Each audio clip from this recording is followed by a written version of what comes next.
Yep. Okay, excellent, thanks.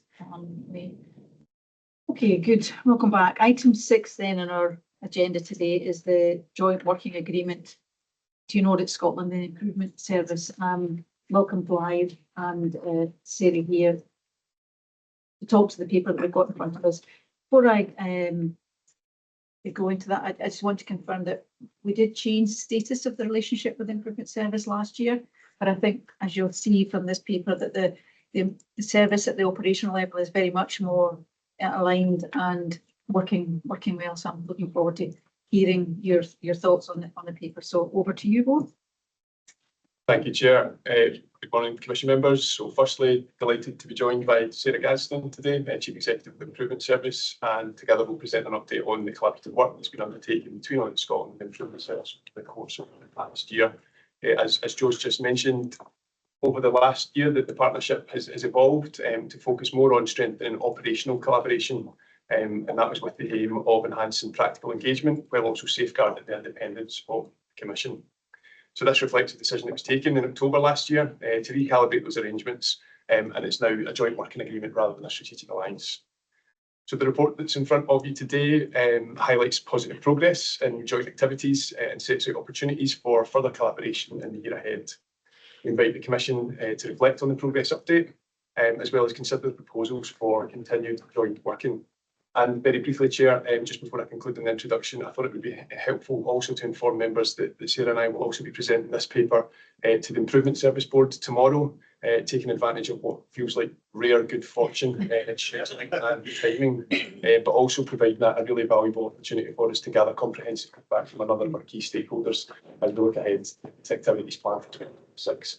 So with that, Sarah and I are very happy to take feedback and answer any of your questions. Great, thanks, Blythe and Sarah. I'm going to just take the prerogative of chair just to lead off on the self-evaluation framework, and it would be really good to get an understanding of where you feel you're at with that, because I do think that's an important part of us letting the sector tell us how good they are, and us then using their evaluation techniques to minimise or reduce the kind of scrutiny burden, but do it in the right way. Have you got anything of interest that you could share with us on that front? Yeah, sure. So the self-evaluation framework is due to be, we're aiming for the end of March for the framework to be available. And then the intention is that across I suppose the next financial year, we'll undertake some pilots with some local authorities, just really to support them to use the self-evaluation framework. I should stress that our view is very much that our existing self-evaluation framework, PSIF, the Public Service Improvement Framework, will be part of the overarching self-evaluation framework, as will the approach to peer collaborative improvement that we're developing. So I suppose we're on track with the timescales that we had set ourselves. Yeah, thank you. I'll open up to questions from other commissioners. Just on that, and thanks, Sarah. And I know how powerful the public sector improvement framework is, so that's really good to know that it's going to be that new approach will encompass that. The pilots that you talk about, will you be looking for volunteers to come forward, or how will the councils be selected? I think I suppose we're still trying to work that one out, to be honest, because we think there's maybe an opportunity to do a combination, because we absolutely recognise the importance of asking councils to self-select, because they will absolutely be up for that if they're coming forward to self-select. But again, we're also thinking, is there an opportunity where we know councils maybe aren't as far on with their self-evaluation journey, that we could potentially ask them to participate as well. So I would imagine it might be a combination of council self-selecting, us inviting councils to participate where we think they'll benefit from it. And probably the other thing is looking at a mix of, I guess, larger local authorities and smaller local authorities, because we're also very thoughtful of the resources that will be required to deliver the self-evaluation. And I guess what we're picking up is that certainly some local authorities will be better resourced than others. So we're still to finalise our approach, but that's certainly what we're looking at the minute. Just add to that, sorry, Joe, but just on that before Blythe comes in terms of some of the reports that the Commission has produced, the best value audits in particular, is that something that might help IS, COSLA and others to think about where the focus might be? And I'm also wondering about some agreement with COSLA in terms of a timescale for moving this on, so that we could actually see that, you know, there were definitive milestones where we might see some adoption either of the current framework or the revised one. So in terms of the, I suppose, the link with COSLA, myself and the Solus lead for this work, Angela Scott, attend the COSLA Innovating, Developing and Transforming Special Interest Group. So the intention is that ourselves, along with Leslie Brown, who's the Project Director for Carer, will be going along to the next meeting of the SIG in January, just to have those discussions and to do a kind of a deep dive on the Carer project with them. In terms of the best value reports, we've been working with Blythe.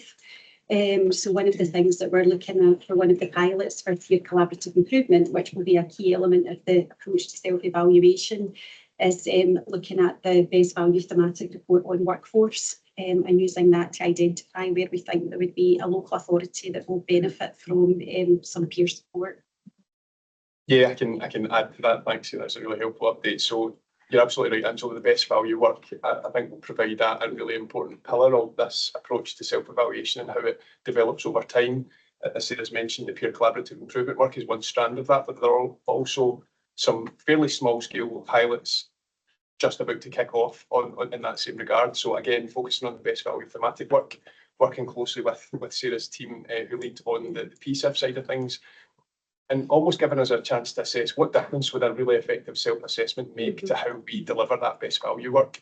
So looking at streamlining, efficiency, effectively taking on board the principles of Carer and how that feeds into the way that we adopt I guess, the methodology that we adopt for that piece of work.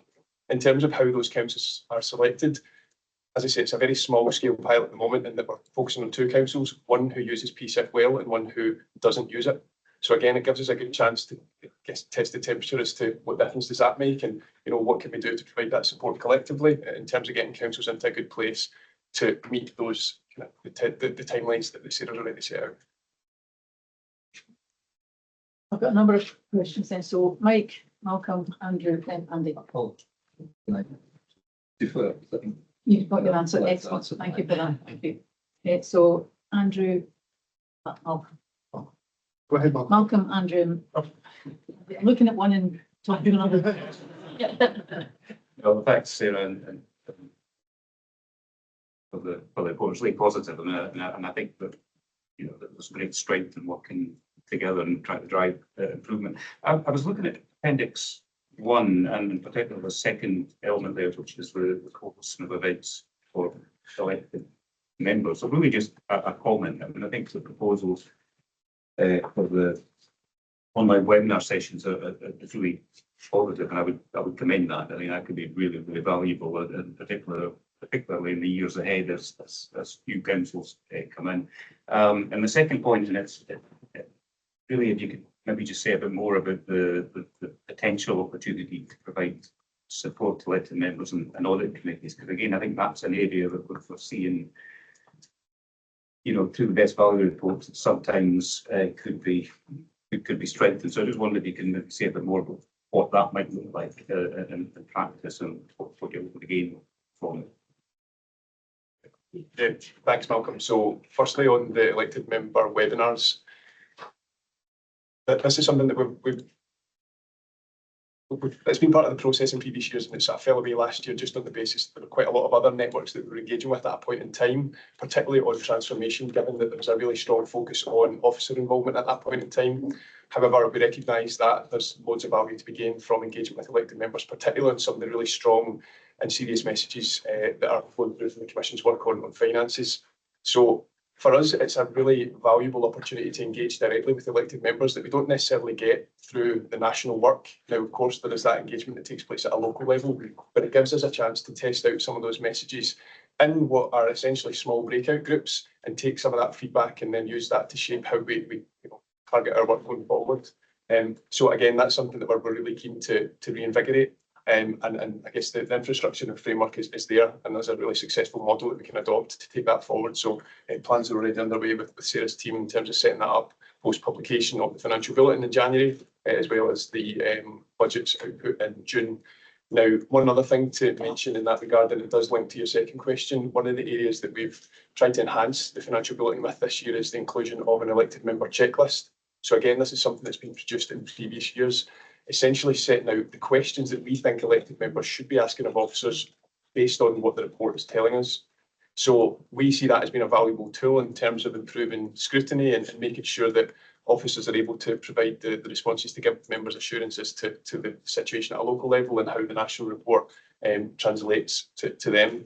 So I would envisage that being a big part of the direct and targeted training and support. But Sarah will be able to say a bit more in terms of improving the service for that. Yeah, and I suppose the other thing to add to what Bly's saying is that we're working with the Open University to develop a local councillor training academy. So that will go live next year. So the intention is that will have a range of resources on it as well that elected members can, I suppose, tap into as and when it's convenient for them. And we'll also be commencing work next year on the induction materials. So nearly every local authority has their own induction programme in place. But we'll be producing national materials that all 32 can tap into. And again, we'll make sure that we're building within those elements on scrutiny and so forth as well. Say on the checklist, from a personal point of view, I found it really helpful. If I can recommend it. So I'm glad that make a comeback. Andrew? Yep. Thanks, Joe. Thanks, Sarah and Blythe, for the report. It's very helpful to see the update on the working arrangements. You can tell this isn't rehearsed. I was going to ask around the same area as Malcolm, and probably unsurprisingly given our backgrounds. We were just on the checklist. I used to hate them when I was in power and loved them when I was in opposition. But joking aside, they really were useful, and I think just to reinforce it, I think you've probably answered what I was going to ask about in response to Malcolm. But the fact that you've mentioned just there, Sarah, the training academy and the national induction materials. I mean, I recall particularly the national materials being really, really useful as a new councillor way back, and I'm assuming that these will all be ready for the run up to May 27, because it came up in the North Lanarkshire discussion earlier in this morning's agenda. There will be a big turnover and a big cohort of new councillors in sort of May, June 27. So it'd be good just to hear that's definitely in train for 18 months' time. And also, I mean, I think that personally, and it sounds from the response to Malcolm, you agree with this, that I don't think they're contradictory or opposite to any localised training that might be given at a local authority level. I think they can be entirely complementary. And like Malcolm, from my personal experience as an elected member in the past, I always found that type of central support good in addition to any localised support at a council level, which can be specific to a local area, and it was good just to get that national perspective. So I would really encourage that development of those programmes in good time for not just commencing next year, but in the run up to the May 27 elections. But it sounds like it's all in hand. But any reassurance on that would be helpful. Thanks. Yeah, no, I can confirm everything's in hand, and we're also working with all the leads within local authorities that have got responsibility for member development. And I guess just the other thing to flag is that we're also doing work on for candidates in effect. So we've got training materials out there and information and advice on what it's like to be an elected member. And we have a Be a Councillor website. So again, we're launching that next year. With the feedback we've had from previous years is that people thinking of standing for election found it really helpful because we include videos from current elected members and so on as well. So it gives them a sense of the role. If I can also just offer a follow-up on Andrew's point about the elected member checklist. So the Commission will see that in January when the draft report comes along, working with the sponsors in the development of that at the moment. There is also potentially a link there in terms of that approach to self-assessment, but it gives the council some materials, maybe to base some activity in terms of, well, actually take a step back and think, what are the answers to these questions and how can we capture that in a way that helps drive improvement at that local level? There's then also a consideration for the Commission as to how can we gather that? Is there something we can do with local auditors to perhaps bring that back to the Commission at a point in time where we can carry out that assessment? So I think it has loads of potential. It's it's not just a singular purpose of giving elected members a question to ask. It it really could drive some meaningful change. That's all good to hear. Thanks. Andy? Just going back to self-assessment. I don't think any of us underestimate just how much work that is. And persuading people must be tricky as well. There'll be some early adopters that you've hinted at, and there'll be some laggards, for want of a better word, that are not probably convinced that it's worth the effort. What would you candidly say to us as a commission as to what we could do now to reinforce that A, the commission is absolutely behind self-assessment and self-evaluation, and B, to encourage the laggards that this is not going to go away. And because, you know, one of the things we often do is comment on praising self-evaluation when we see it in a best value report. Is there anything else at this time you think that we could do as a commission to just give more power to your elbow? I suppose from our perspective, again, it would be helpful if there was, and I don't know how this would be done, if there was some kind of statement recognising the role of self-evaluation, because I guess our aspiration of the work we did in Crerar was I suppose a recognition that self-evaluation should be the starting point of any audit and scrutiny activity. So I think anything that you could do along those lines to, I guess, commit to that, to recognise that, I think would absolutely help us.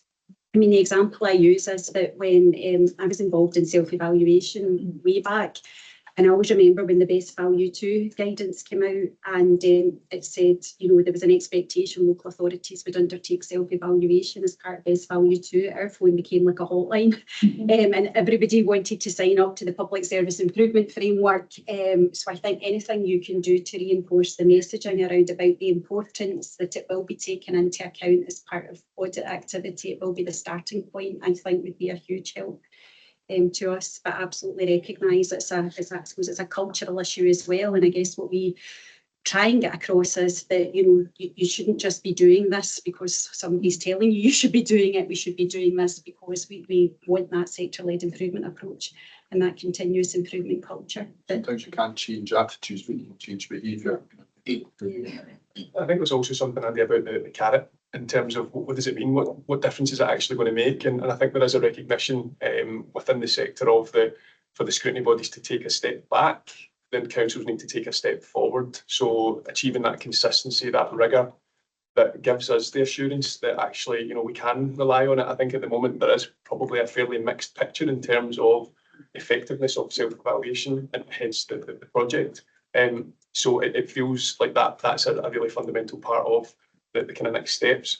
What I can also give members an update on is the Strategic Public Sector Scrutiny Network has taken a couple of papers now from Leslie Brown, Alistair, who are leading the work on behalf of Improvement Service and Solace. And again, that's bringing scrutiny bodies to the table in terms of what does this mean in practice? What do we need to see before this becomes a consistent part of the audit and scrutiny process? So again, the right conversations are happening. There feels like a really natural convergence of lots of different work streams, and the self-evaluation stuff feels like it's pulling that together. So I say this is positive progress so far, but I think like there's still more to come, obviously. So just from a strategic perspective, which is what the Commission's role is compared to Audit Scotland, the operational aspect, then hopefully I'm not talking out of turn here, other members will tell me that, is that it would be more than appropriate for you, the project team, like to come back to us and say it would be really helpful if, and making some suggestions like that. We'll obviously look at opportunities, but if there's a particular ask that you want from a strategic level, then I think that would play to our strengths, wouldn't it? That's fair, Andy, is that we are not operational, we're strategic, but if you come with an operational ask, we can then give it serious consideration. Mike. And I'm just in passing that there's been model that we use should have evaluation as well, self-evaluation as one of the building blocks. Its absence should have consequences too in a way. I was going to move to a different point, which is the different question, which is the work you've done on data returns. As a register, it's obviously useful for people to refer to. What are the aspirations in terms of actually achieving reduction and coherence in terms of the data returns you're getting? I guess linked through partly to the scrutiny network, but also to Scottish Government's requirements. So just on that point, there is COSLA and Scottish Government are setting up a group to look at the life cycle of data return reporting with a view to looking at how we could rationalise the data returns that are currently provided by local government. So that group hasn't yet met. It will be meeting shortly. And what we'll be looking at within that is identifying a couple of pilot areas, just to see, I suppose, just to review what data is currently being gathered, how is it being used by Scottish Government, how is it being used by local authorities, and is there still a need to gather that particular data? And I guess our long-term aspiration would be that there would be some kind of mechanism in place whereby if Scottish Government wished a new piece of data to be gathered, it comes into, I suppose, a vehicle where with local government on it, whereby it's discussed as to do we need this additional piece of data. And there's very good arrangements in place between the Local Government Association down in England and the UK government, which we're learning from, and we've had colleagues up from the LGA to talk to us about their approach. So also just as a very local example of that, this project and piece of work has prompted, along with other things, the Audit Scotland team to engage with officers from the Scottish Government in terms of the specifics of the data return requests that we make and that they make, in terms of, recognising that there is a natural overlap there. The timing doesn't quite marry up perfectly, but there are opportunities for us to get a bit better with that in terms of streamlining that ask. Our return is now included on the online data return register, so again, it just raises that awareness as to this is what we're collecting. Obviously, Mike, you know that the rather painful process that the data return can be for us to gather some of that information, but if we can use that in a way that also makes it accessible for the Scottish Government and for the sector itself, then it feels like it's effort worth making. So I think just in terms of visibility and awareness, it's been a big step forward. We plan to have more conversations with colleagues from the Scottish Government as well, just in terms of how we can really nail that down and make sure that there's no duplication of effort where it's not required. Hostage rescue. The recording, there was a man at the window and the switch door was up and he's standing on a ledge. We're getting our windows clean, that's good. Oh, Nicola. I was also focusing on Appendix 1 and really welcome the summary of all the work that's been achieved. But I was really interested to ask if there's a little bit more information around the public sector reform agenda and the bullet point around engagement of CPPs on their role in public service reform. I'm just interested in what that might entail in the new year. So from my point of view on that one, I think it's a starting point for us to have a conversation together in terms of establishing a baseline upon which to build next steps. So the Commission has obviously expressed an interest in a roundtable on CPP. So it feels like in terms of reforming where we start with that session, engagement together with the improvement service is only going to enhance the knowledge that we have. I think there's a risk that we have a roundtable on CPPs that highlights the same issues that have been highlighted in the past. So actually, if there's maybe a bit more strategic thought around how we can target our questions or target the methodology in a way that actually generates something different, the Commission can then gather meaningful evidence to produce an output at the end of it. I think that would be one way to take it forward. There's also work that's referenced in the paper on the Strategic Public Sector Scrutiny Networks subgroup, trying to come up with an acronym for that. On tests of change. So that test of change work is looking at bringing together scrutiny bodies and carrying out our work in a different way. So working collaboratively on potentially a place-based approach. Now there's a pilot underway at the moment, but there's also potential for us to extend that if it's successful into the territory of CPPs. Again, bringing together the different scrutiny bodies with the different areas of interest. So it's something that we've got a kind of watching brief on at the moment. But as I say, Nicola, it's very much a starting point just in terms of making sure we're as well informed. Improvement Service will have lots of good information from the national self-assessment on community planning, for example, that we can tap into as well. So yeah, lots of material that's there, and it's a fairly short bullet point, but there's probably quite a lot of work involved in that one. It's really helpful. Thank you. Any other questions? Vera or I. I'm again going to take prerogative around areas of collaboration. The areas that I'm not quite clear who picks up the responsibility or supports the sector is around finance and financial capabilities and financial capacity, given the serious financial challenges facing the sector and the desire to do effective planning, effective budgeting, effective management of their audit processes. Is that something that sits in this space, or is someone else responsible for that, Sarah? Yeah, I mean, so I suppose our improvement work focuses in areas where there's no other natural body to take forward that improvement work to local government. And I guess, I suppose we're not in that space, because my understanding is that that's absolutely the space of SIPFA and directors of finance. Well, I'm going to flag up that the Commission is interested in understanding how peer collaborative works around financial supports, and if it's not improvement service, then is SIPFA doing what it needs to do? Are the DOFs doing what they need to do, and can you help them help the sector? Because I do think that's something that's not going to get less, it's going to get more in the coming period. I think. I mean, we've certainly, in terms of our peer collaborative improvement approach, there's a methodology there. We would be absolutely happy to share and have a discussion with colleagues. If the expertise resides with them. No, I get that. Yeah. It's in a different point, so. Okay. Anything else? Anything else on finance before I judge? Yeah, maybe just comment. I suppose the thought from what you're saying is it's how performance links with the finances, because to me there's something what councils are doing to understand how well they're performing, and that doesn't just necessarily manifest in the finances, but it is if someone council is doing something better. Performance can you the service side, but it can also be lower cost or doing more for the same. Or Yeah. so I suppose that's the link in my mind that you're making, Joe, that I'm not sure it is. There's a bit of how finance services are linking in with the work of the improvements at PSF to get that link between the cost of service and the service outcomes. So that's probably the bit I think, in my experience, is probably lacking. It's better put than I did, Derek. Thank you. That's a very helpful clarification. Angela.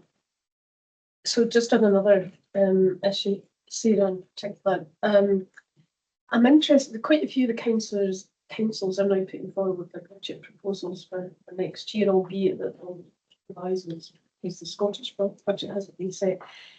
But there's a few of them that are referring to reductions in non-statutory services. And I just wonder how that work that you're doing with Solace is progressing in that respect. Sure, thanks, Angela. So what we've been doing is trying to collate, I guess, a standard definition of what all the statutory services are. So we've been focusing on the statutory services. I naively thought there would be a list, but there isn't. So we've been working with councils to try and pull that together, and we are in the process of developing a portal. So that will go live hopefully end of January, February time, where all the statutory duties, as far as we can agree with local authorities, will be listed on that. And within that, we're also identifying where there's transformation work already underway in relation to those statutory duties. The intention is then to work with the professional associations, so we can start really delving into those statutory duties to say, you know, where are the pain points? Is the legislation still fit for purpose? So as a brief example, we took something non-controversial for our first change proposition. And that's the legislation in relation to the publication of public information notices in the local media. So through information we gathered from local authorities, we estimated we're spending in the region of £1.5 to £2 million per year on those local notices. We have a digital platform, Tell Me Scotland, where all the notices can be published digitally. So our proposition to the Solace branch was, is there an appetite to explore with Scottish Government potential changes in legislation? So we're now having those discussions with Scottish Government. And again, we've now got the technology where we can verify people's identity online through the National Entitlement Card. So we could do that for the registration of births marriages, but we can't do that because the legislation won't allow us. Mhm. So what we're aiming to do is use that statutory duties analysis to really start then working with colleagues and local authorities to say, okay, what's the legislation getting in the way of? Where do we need change? And how do we redesign services within the confines of that? Yes, that sounds good. Yeah. Just very quickly, I mean, we've got some legislation relating to what we have to do, publishing a newspaper circulating in the local area. So actually, if there's anything that we can do as part of that work to encourage Scottish Government to say, actually, that seems a bit archaic now, it would be great if we could review some of that local government local government Act 73. That'd be great. Very final point, sorry. It's more that a lot of the non-statutory services will be the preventive spend that councils will be engaging in that will actually support communities and citizens much further down the line. So I'm just thinking, as we do that, a really valuable piece of work, but we do need to think about the areas that if we cut back too much, it will cost more on the statutory side in the longer run. It's a balance. Right, one more mic and then. It's all about sort of improving sort of coherence of the regulatory framework, data framework, and a lot about supporting individual local authorities and self-evaluation. How much of your sort of activity is devoted to identifying areas where local authorities can collaborate effectively together? We saw an example there in North Lanarkshire where one local authority is leading around health and social care commissioning. How significant a role do you play in that area? And I think that I suppose a lot of our work involves support and collaboration. So for all the areas that we're involved in, we bring together peer networks and actively encourage local authorities to share practice learning and identify those opportunities to work together. But specifically as part of the work we're doing with Solace on the transformation programme, we've got a project on collaborative procurement. So that's actively looking at opportunities for local authorities to collaborate on procurement roundabout waste, fleet and digital. We've also just recently kicking off a kind of project on shared services. You hopefully will have seen a report being published looking at the collaborative arrangements in place currently amongst local authorities. So that will be building on that in terms of where are there potential opportunities. And again, tying in with the work of the Invest to Save Council, so making sure we're linking in with the work that Falkirk and Clackmannanshire are doing. So I would say, we're at the heart, working with Solace of trying to help local authorities identify those opportunities where they can genuinely collaborate and recognising that will take different shapes or forms. So some of it might be local collaboration, some of it might be regional. And I guess our role in relation to digital is where can we develop and deliver a service once for the sector. So you look at the example of that with the National Visitor Levy platform, that we've been working with the early adopter councils to develop that platform that other councils can then use. Can I just offer one quick example as well that might help illustrate that in terms of Audit Scotland's involvement and ultimately by extension the Commission as well. So it's been mentioned a couple of times, the peer collaborative improvement pilot that's underway. So essentially that work is based on the local work that's carried out across the 32 councils. As part of that, working with the improvement service, identifying where the areas of strong practice is and identifying other councils where they could be doing with some help, essentially. So in the situation we've got at the moment, based on the workforce innovation thematic, we identified a council where there was a recommendation made within the local thematic work on the need to carry out a skills audit and carry out a bit of an assessment in terms of what that skills gap that existed at that point in time means for delivery plans going forward. So through the work that had been carried out, we were able to identify 3 or 4 councils who had done that thing particularly well. So the council who hadn't done it is a host. So they host the activities. So they bring together their peers and essentially have a session that's solutions focused to come up with some actions that they can then take forward to hopefully drive that improvement in that one particular area. So although that is quite a small scale example, we hope that that will help demonstrate the value in having that breadth of knowledge and intelligence across the country to target those hotspots that exist where we know that some councils are in need of a bit of assistance. So the work that Sarah and our team do in terms of driving that forward is crucial, and we can really support that with the evidence that we gather through the best value process. Yeah, I'm conscious that you could be asking lots and lots of questions. We have run out of time, but I do appreciate you coming along. And I wish you luck, well, not luck, I look forward to hearing the outcome of the conversation at the IS board tomorrow, because I think you can give them assurance that we are really supportive of what's going on here and really supportive of self-evaluation work, which I think they came to the commission a couple of months ago, and glad to see it's still moving forward in the time scale that we'd hoped. So thank you very much. Thank you. Thanks for that slide.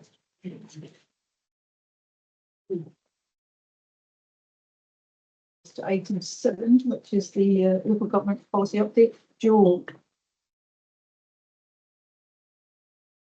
Thanks, Joe. Couple of things to update on, if I can find my notes. One is around the visitor levy, so it's not captured in the report, but of course the Scottish Government has announced that they will look to legislate early in the new year to provide councils with more flexibility in the design of the visitor levy, including a flat rate as an alternative to a percentage, giving councils that choice, and also varying the levy within the council area for different types of accommodation, different times of year, etc. So a lot more flexibility being offered there.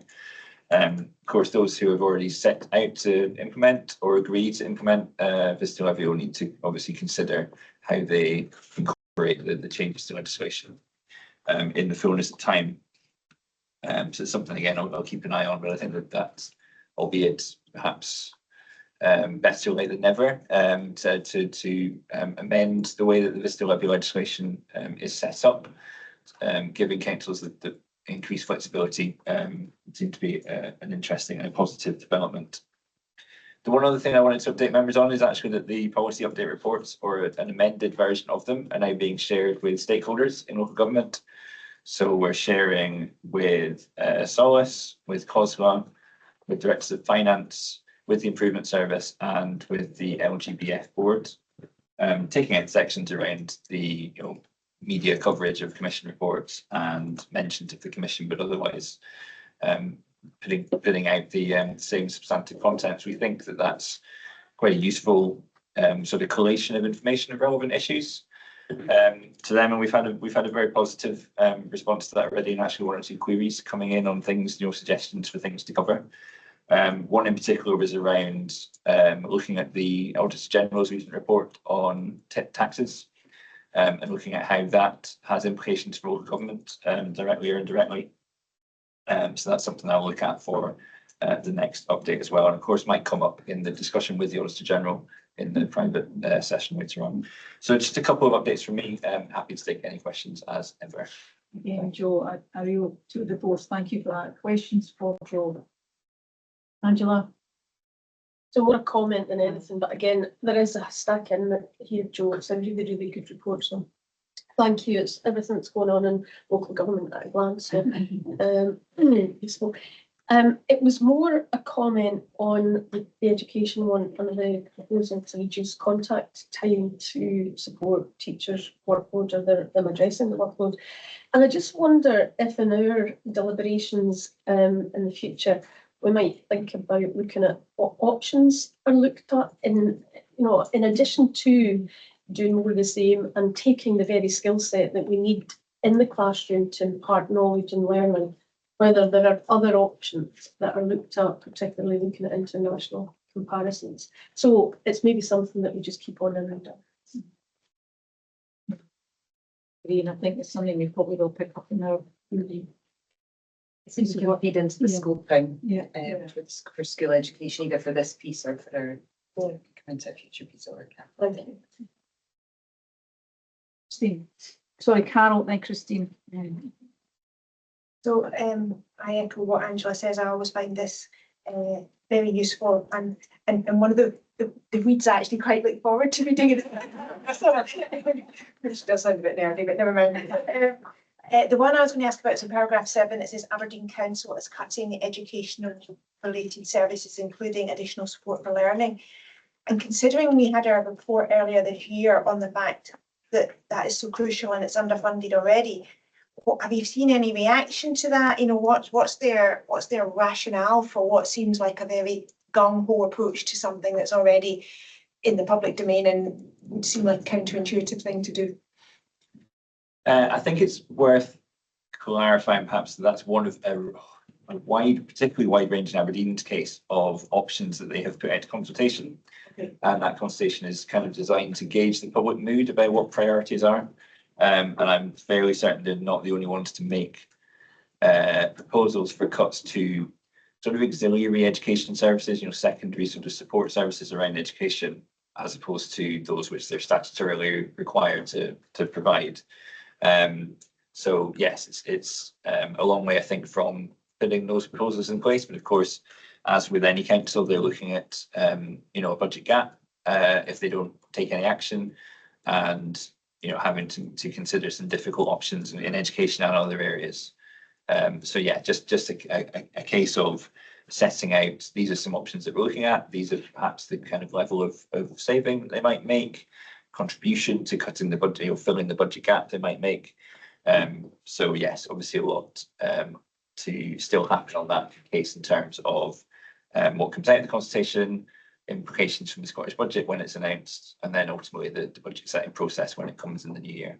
Because Aberdeen are one of the better councils actually for providing additional support for learning, and one that you would actually almost hold up as an exemplar. So to hear they're cutting it was really quite, the potential, like you said, it's a long way off, was quite kind of concerning. Christine, Mike, Derek, Nicola. Yeah, thanks, Joe, and thanks, Joe. Joe, that I like Carol. I very much look forward to reading this and updating myself as to what's been going on. Can I just ask for some clarification? Paragraph 9, you mentioned the UK government's Pride in Place programme and the local growth fund. Is that the direct funding that's coming from Westminster to Scotland to councils directly? Is that what you're referring to? Yes, that's what that refers to, yeah. Okay, so I'm just, because of changing to how funding is allocated, Glasgow is going to receive less funding. So that's a Westminster decision as to how it's being allocated. Yeah. Yes, so compared to the previous government's Shared Prosperity Fund, the factors and the formulae that the current government are using to allocate the same overall level of funding for Scotland. Yeah. In different councils, they're changing the way that the factors and the kind of weighting that they're giving to different factors. Okay. And as we see with discussion around the funding formula for councils, there's going to be winners and losers from that. And the revelation was that the Glasgow region would be one that suffers as a result of that potentially. And the tenet of that is that if as a council you thought you were getting X through the previous Westminster government, that's no longer true because the formula's changed. So the amount being allocated to you would be different, increased or decreased. Thank you very much. Mike? Not given the time, not for details also now, but the stuff from Public Health Scotland about effectively waiting lists is only part of the picture, and what's for me is very interesting is how far that reflects increased demand flowing in and how far it's and how quickly the local authorities how they're being processed. I mean, it's fairly fundamental to that relationship between finance and performance that this growing thing could be masking good performance by local authorities in dealing with more or otherwise. So it would be interesting to get that at some future. That's the kind of issue is to some extent addressed in some of the audit work we've done. So looking at the IGB finance and performance work, and also obviously it then has that impact in terms of delayed discharges. So I think something that is very much a focus of attention for the Commission and the Auditor General across that kind of whole system perspective. Maybe it's a more question for Public Health Scotland in the way they present the numbers without giving the underlying picture as well. Derek? Thanks. Chair, I was just going to, by really to Carol's point, I sense this, I think it's an area we can pick up to some degree in the overview report and in the budget work later in the year. Blythe will keep me right in this, but I think we were speaking about this yesterday. I mean, I think the report is drafted, it's coming in January, does talk about the percentage of proportion of directed spend. So I think what you're getting into the areas that are not directed by Scottish Government policy and the difficulty of councils balancing their budgets. And I think the report made specific reference to health and social care, where councils weren't allowed to reduce the cash sum that was going there, and teacher numbers is the other big area, obviously, and it is particularly challenging, and I think that takes in the prevention. So I think there's scope for us to maybe, without commenting directly on policy, but we can talk about the implications. I think there's probably two opportunities next year that we can pick up on that issue. Nicola, I'd also honed in on paragraph 7 around the council's budgets, and really welcome the sentence where our briefing in 2026 will include analysis of the consultation and engagement activities. The examples that are listed, I took the opportunity to delve into looking at a bit of a comparison of those, and they do vary wildly, which is unsurprising. But there are some really good examples of accessible, meaningful consultation with the public on budget setting and the dilemmas and priorities. North Ayrshire stands out, whereas I know that there are others beyond this list where there is more of a blunt instrument. So I think it would be really good if we are commenting on that within our overview report. The other thing, just very briefly, is Joe, I'm amazed at how many links you manage to get in to these reports. But I particularly enjoyed reading the LGIU link into it's Beyond the Bins. Local government must rebrand for Gen Z, which is really about how to attract a younger workforce into public sector local authority jobs. And given how much time we spend on thinking about workforce planning and the ways in which that can be done, I've just recommend that as a really interesting read about what motivates that Gen Z, and also about how local authorities can better promote the breadth of opportunities that there are in public sector. Thank you. and Ruth. Yeah, actually, my point was the one that Nicola raised. It was really about item 7 as well. I just found that was such a useful list to see. And I feel that the language is really changing, getting much more explicit about the challenges that councils are facing, and also the kind of changes to services that people might lose out on in the future. And I just kind of wondered how we kind of monitor and keep an eye on that in terms of anything that we might need to do in terms of further assurance about, how these proposals are kind of manifesting themselves further down the line, because there are some very stark choices being laid out here, and it's just how are we keeping a kind of track of what's coming up there, because they might become public issues quite quickly for us. And yeah, it's very interesting to see. I think the language is getting much more intentional about things changing and fair funding and all of these other issues. So it's just very helpful to see it. Just want to reiterate in general, that list is obviously not exhaustive, and I don't have any sense of the team in terms of the budget briefing, but obviously previous budget briefings have looked at the depth and the type of consultation engagement exercise. I don't know how much we'll be able to look at sort of how that is then fed into budget decisions. We can look at one, look at the other, but the connection might be more difficult to draw. But yeah, I just wanted to reiterate that point that not looking on councils or anything like that. It's just a half a dozen or so that I came across within the last couple of weeks.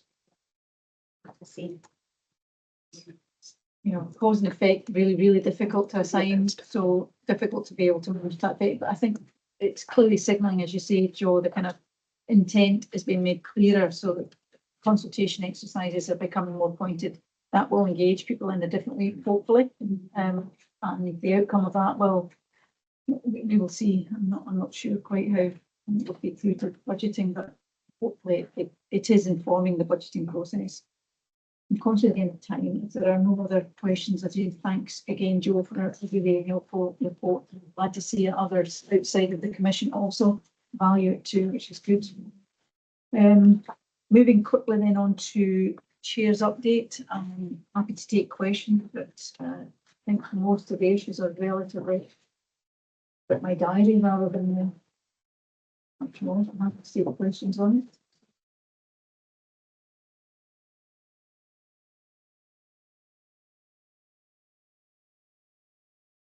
Yeah, Andrew and I did set ourselves aside to be interviewed by LGIU, and we did get interviewed, and then something happened with the recording, so I'm not quite sure. I think it's going to be a joint output. It's going to be a bit of a recording and a bit of a narrative, a piece to the LGIU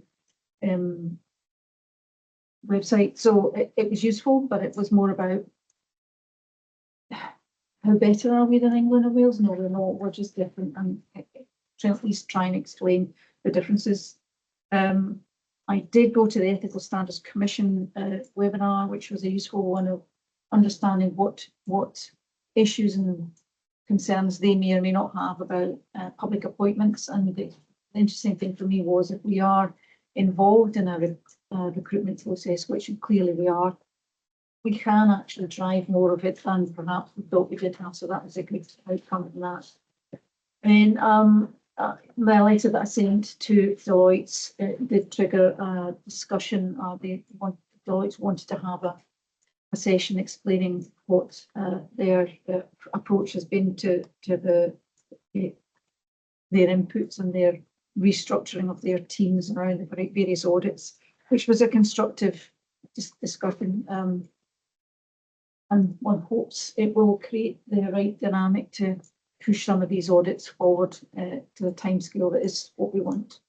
But I'm happy to take any other questions you might have about anything else on that list. Thank you. That takes us then to control of audits update. Helena. No, that's Oh, lunch. that's lunch.